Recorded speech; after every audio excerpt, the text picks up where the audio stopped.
music. Good afternoon, ladies and gentlemen. Good morning. Welcome to the latest edition of the Stephen A. Smith Show. Coming at you as I usually love to do every weekday over the national airwaves of ESPN Radio and ESPN News. 250 plus markets across the United States of America. Check your AM, FM listing nearest you, plus ESPN Radio at Sirius XM Channel 80, plus ESPN Radio simulcast over the live national television airwaves of ESPN News. Number to call up as always is 888-SAY-ESPN. That's 888-729-3776. The Stephen A. Smith Show is being brought to you by mycomputercareer.edu. Training for a better life. It's time for Straight Talk, brought to you by Straight Talk Wireless. Let me just be very, very clear. I'm having a disgustingly bad morning. I am not happy. To put it mildly, I am having a very bad day.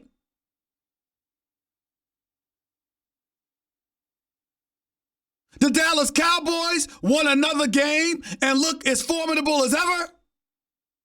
Both New York teams stink and can't catch a break. Drew Brees, one of my favorite quarterbacks in the entire NFL, is going to be out for at least 6 weeks.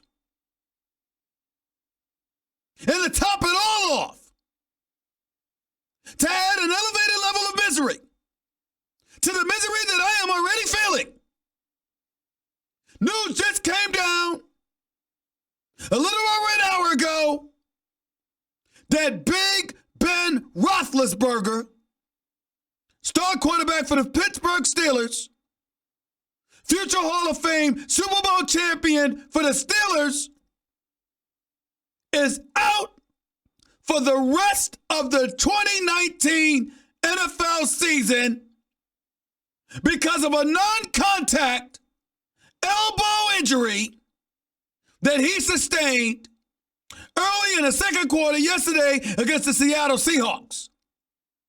So let me put my feelings, my emotion. JC, don't walk away from me when I'm being emotional.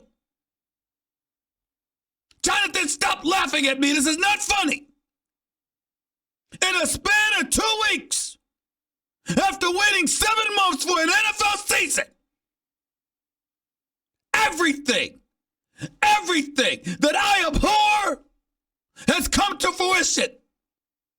I got the New Orleans Saints coming out of the NFC, representing the NFC in the Super Bowl. That's going to just mush. It's over. It's over. The Saints ain't going to the damn Super Bowl. Teddy Bridgewater is not taking his team to some damn Super Bowl. He'll probably lose enough games where Drew Brees will come back, come to the rescue, guide them to the postseason, but they don't have home field advantage. And as a result, the NFC Championship game, or the playoffs by that matter, probably won't be at the Mercedes-Benz Dome, which means that Drew Brees and the New Orleans Saints ain't going to the Super Bowl. The Dallas Cowboys are 2-0. Got Dak Prescott against the Giants, and the Redskins looking like the second coming of Joe Montana. And the way they're rolling, and as weak as the Giants and the Redskins look, they'll probably coast to the playoffs, have home field advantage, and a bunch of cockroaches known as their fans, Dallas Cowboy fans I'm talking about here, they'll walk around to about, we're going to the Super Bowl this year, right? And they'll actually have a chance of being right for a change for the first time in 25 years. Which is the very bane of my sports existence. Listening to them trolls, because that's what they are. If cockroaches is too harsh of a term to call Dallas Cowboy fans, at the very least they're trolls.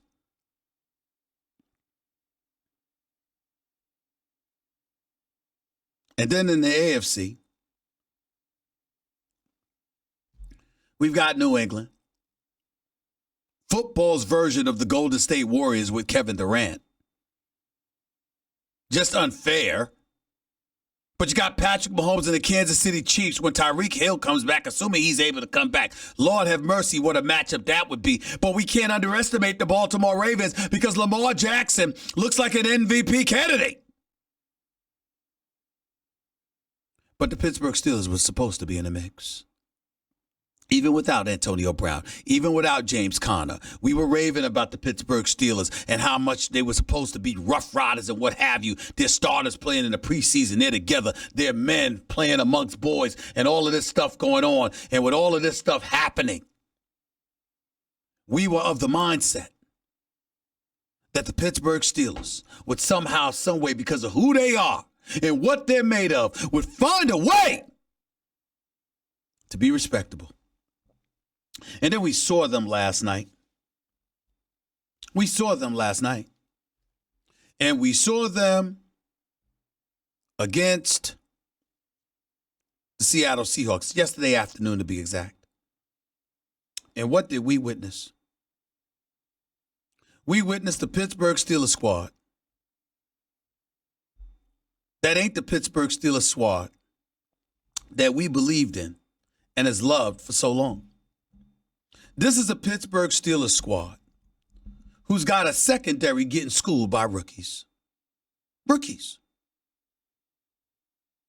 We've got Tom Brady and Russell Wilson, albeit two of the better quarterbacks. One of them may be the best ever. We got two of the great quarterbacks in the game today, okay? Passing for nearly 700 yards. Completing nearly about 77% of their passes. And Steelers can't do anything about it. We've got a running game with James Conner that's non-existent. He can't do anything. We got a passing game with Juju Smith-Schuster as your number one wideout, and the only thing that made him relevant yesterday statistically was a trick play where he was able to get behind the defense. Other than that, he didn't do a damn thing. We got Dante Moncrief, who forgot how to catch passes. He dropped 4 against New England, dropped another one yesterday. You got folks in Pittsburgh calling for James Washington, for crying out loud, as if he's Jerry Rice. As if he's some kind of damn savior. Why? Because the person that you got on the field is playing like trash. That's why. I mean, you can't make this up. I'm so disgusted right now.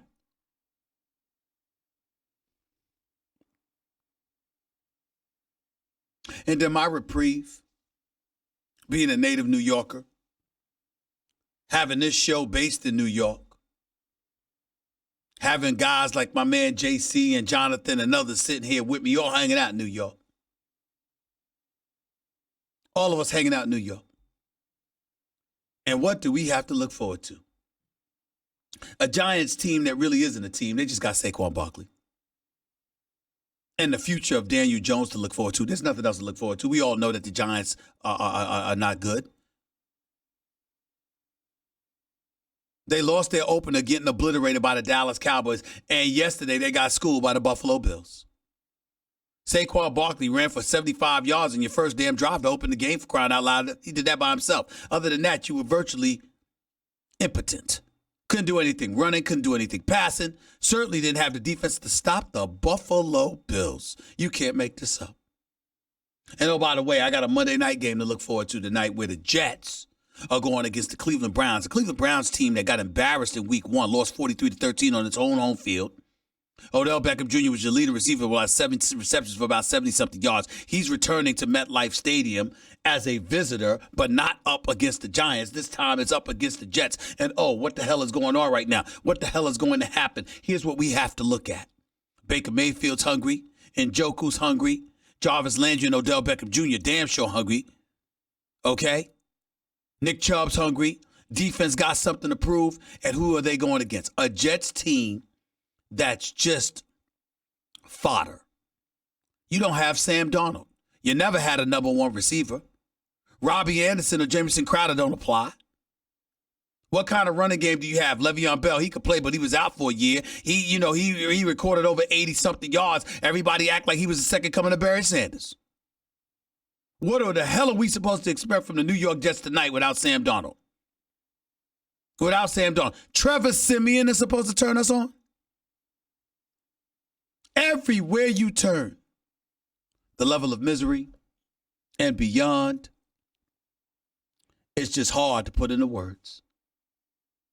It's just hard to put into words. It's hard to put in perspective. I don't even know what the hell to say right now.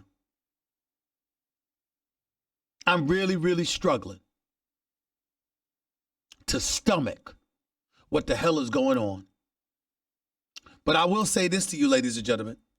And Jonathan, I want you to listen to this because this was the surprise that I had from my producer. As disgusted as I am, as nauseated as I am with all that is happening with my Pittsburgh Steelers, there is a light at the end of the tunnel. Not just for the Steelers, but for the New York Jets. Where am I going with all of this, ladies and gentlemen? I'll tell you where the hell I'm going. Does the name Colin Kaepernick sound decent to you? I mean, you need a quarterback, right? Don't you need a quarterback? If you're the Jets, don't you need a quarterback? Especially when you're the Pittsburgh Steelers. Not only is Mason Rudolph unproven, even though he played relatively decent yesterday, 12 of 19 for 112 yards with 2 touchdowns, 1 interception. But bottom line is this, if you're the Pittsburgh Steelers, you didn't even have a third quarterback on your depth chart. Does the name Colin Kaepernick sound good to you? It sounds pretty damn good to me right now. And oh, by the way, as my man Carlton in Tampa will point out, one could make the argument Colin Kaepernick doesn't have a job, not just because of the stance that he took, but the stance that he continued to take. But I got news for you. I thought we were beyond all of that. I thought a settlement was reached. I thought a grievance no longer existed. There's no lawsuits pending or anything like that. He broke no laws. He violated no bylaws. What's the problem? We're beyond that. The president of the United States isn't calling them a bunch of SOBs. As a matter of fact, I recall the president going on the record, correct me if I'm wrong, Jonathan Winthrop, I recall the president going on record just a few months ago saying he didn't have a problem with Colin Kaepernick getting a job. So even his constituency, even his rabid followers have sort of pumped the brakes on all of that stuff about patriotism and everything else, which was a false narrative to begin with. What's the excuse now? You trying to tell me Colin Kaepernick don't deserve a tryout in Pittsburgh? You trying to tell me Colin Kaepernick don't deserve a tryout with the New York Jets?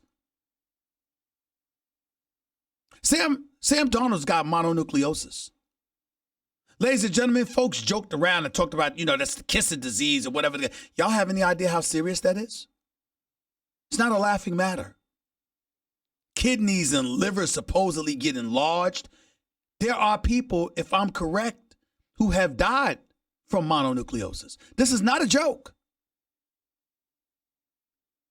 On this show, we wish nothing but the best for Sam Darnold. A speedy recovery, 100% health, so he can get on the field and remind us what a quarterback that he is. So I can understand if you're the New York Jets, knowing and anticipating that eventually he'll be back this season, why you might not want Colin Kaepernick in your stable. But if you're the Pittsburgh Steelers, what excuse is there? Ben Roethlisberger is gone for the year. Are you really going to sit there with a straight face and tell me that Mason Rudolph is your answer? Oh, by the way, are you going to tell me after watching Lamar Jackson run for over 100 yards and pass for over 250 yards that it doesn't give you some kind of indication of what Colin Kaepernick might potentially be capable of doing for you, even though he's been out of the game for a few years? Does he not deserve a tryout? I'd say he does. I wouldn't mind seeing Colin Kaepernick with the tryout. Mistakes notwithstanding, no matter what you believe, I'm going to repeat, man didn't break no laws. Man didn't even break NFL bylaws. What's wrong with giving him a look? See, if you can't give him a look under these situations, then it is official that he has been blackballed. It is official. Because there ain't no reason to not give him a look. You can at least give the man a look. Give him a tryout. See what he's got. Now, in defense of those teams, I will say this. Colin Kaepernick, you want a job in the National Football League? Going on Twitter, showing video of you throwing passes to Odell Beckham Jr. don't get you an NFL job. Your agent needs to be down, and I'm not saying the agent is not doing this, but the agent needs to be out there pounding the pavement and convincing the team to give you a look. At least bring you in for a tryout and give you a look. That's how you get a job in the National Football League as a quarterback. That's how you do it. Not by appealing to Twitter trolls who, instead of trolling you, might support you. It's about that agent pounding that pavement, getting you a job. I'm here after speaking to Colin Kaepernick's girlfriend, his lady, Nessa Diab, I believe that's how she pronounced her last name. Lovely lady. She was lovely to me. Very respectful, I might add. Why not give him a look? Let me jump on that bandwagon. Just give him a look. Don't give him a job. Let him earn that, but give him a look. See what he's got. Because if you are the Pittsburgh Steelers, my God, desperate doesn't begin to describe the state of affairs that presently exists with you right now. You're 0-2. Can't run the ball, can't pass the ball, can't stop the pass. Damn near can't stop the run. Steelers are just in an awful situation. And another reason I would happen to mention that, ladies and gentlemen, I would happen to mention that position about Colin Kaepernick. I would remind y'all that Dan Rooney, former owner for the Pittsburgh Steelers, passed away April 13, 2017, if I remember correctly, at the age of 84. Won 6 Super Bowl titles. Perhaps his greatest achievement was how progressive he was off the field and how instrumental it was to the sport of professional football. It was Mr. Rooney who was instrumental in implementing the policy that has helped open doors to NFL head coaching and top management positions for African Americans and people of color. The Rooney Rule, remember that? Established in 2003. No doubt needing improvements, certainly needs to be modified. But it did require NFL teams to at least interview at least one minority candidate for open head coaching and general manager positions. Chris Gray in Miami, Brian Flores in Miami. As pathetic and atrocious as that franchise is at this particular moment in time, clearly in an attempting to rebuilding. Just break everything down and ultimately build it up. The Miami Dolphins, as we speak at this particular moment in time, Brian Flores just got there, has nothing to do with this. But it might be the worst football team we've ever seen in history. It might be the worst NFL team we have ever seen. I've seen NFL teams this bad in November, December. I've never seen an NFL team start off this damn bad. Not only do they stink, they act like they don't want to play. They playing near South Beach and still don't want to be there. They're playing in a state for a football team in a state where there's no state income tax and still don't want to be there. I mean, Miami is atrocious. Atrocious. But that's neither here nor there. Brian Flores just got there. Chris Gray is clearly rebuilding. The point is, both of them are black men. Does that happen, a GM and a head coach, without the Rooney Rule? Without it being pushed for implementation by Mr. Dan Rooney? That's why I bring up Colin Kaepernick. We talk about Mike Tomlin like he's some loser when the man has won over 64% of his games in his NFL head coaching career. Only Bill Belichick has been more successful as a regular season coach. Been to the playoffs 8 of 12 years. 8 out of the 12 years he's been a head coach. That's more than Sean Payton. We don't bring that up. He's got Super Bowl ring, 2 Super Bowl appearances. Sean Payton's got 1 Super Bowl appearance and 1 Super Bowl ring. Sean Payton's been in an NFC Championship game 3 times. Tomlin has been to an AFC Championship game at least 3 times. We don't talk about Sean Payton being fired. So I would say to all of you, I'm not pleased with what I see from Pittsburgh. I'm certainly not pleased with what I see from Tomlin right now. But the greatest argument you can make against Tomlin is that he ain't Belichick. at least before this season. Right now, you don't have Antonio Brown. You don't have Le'Veon Bell. You want to hold him accountable for that after seeing all of the theatrics that Antonio Brown is engaged in? Be my guest. But I got something to tell you. I love me some Mike Tomlin. Don't want him to lose his job. Don't believe he should. But the Steelers do not look impressive. And to know that you didn't have Antonio Brown, and to know that you didn't have Le'Veon Bell, and to know this entire offseason that you weren't going to have them, and to look as pathetic as the Steelers have looked thus far, is incredibly disappointing. Here's their argument. They played against New England and Seattle, the reigning defending Super Bowl champions, and one of the better teams in the NFL with one of the great quarterbacks in the NFL. It ain't like they lost to some scrubs. I just don't see things getting much better unless you get yourself a quarterback. And considering the Rooney's reputation, the fact that the family still hovers over the Steelers franchise, and the fact that you got a coach like Mike Tomlin in play, do I think it's worth at least giving Colin Kaepernick a tryout? You're damn right I do. Let's see if the Steelers do it, now that you've lost Big Ben Roethlisberger for the entire year. 888-SAY-ESPN. It's 888-729-3776. You are listening live to the Stephen A. Smith Show, ESPN Radio. That's ESPN News, Straight Talk Wireless, everything for less, only at Walmart. Boogie McFarland, voice of Monday Night Football, will be on with us to start off hour number 2. I got a lot of these games to get into that we saw yesterday as well. I'll tell you who my league MVP is right now.